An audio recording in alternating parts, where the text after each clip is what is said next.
So I have this Fujifilm S5 Pro and I needed a lens for it. I did some research and ended up buying the 35mm 1.8.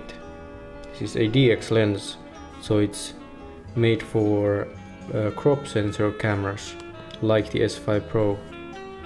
With the 1.5 times crop factor, this 35mm lens becomes a 52mm lens.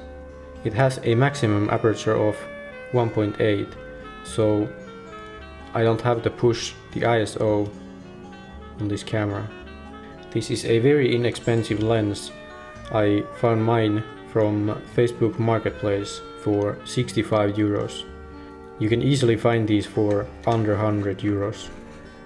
If you like the 50mm focal length, this lens is a perfect choice for this camera because it's a lightweight, sharp lens. The autofocus on this lens is fairly fast and really accurate.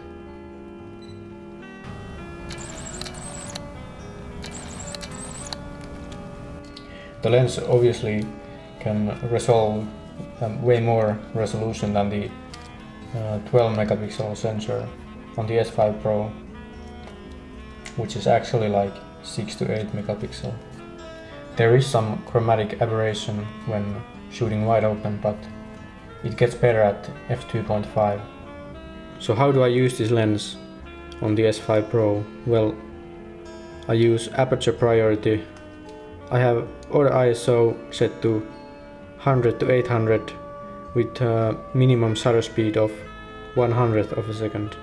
You don't want to go above ISO 1000 on this camera because you don't get the dynamic range advantages of this sensor, and the bit depth drops from 14-bit to 12-bit. It's been a mix of matrix metering and spot metering, and I've been using the back button AF. Because this camera has an amazing dynamic range and highlight recovery, I've been exposing for the shadows and bringing down the highlights in post. Shooting this way you will get noise-free shadows. I have shot with two film simulation modes, the F2 or Velvia and the F1C, RAW plus Fine JPEGs. The RAW files from the S5 Pro are not that sharp and lack detail, so don't buy the S5 Pro if you're a pixel peeper, but if you appreciate good dynamic range and amazing colors, then obviously go for it.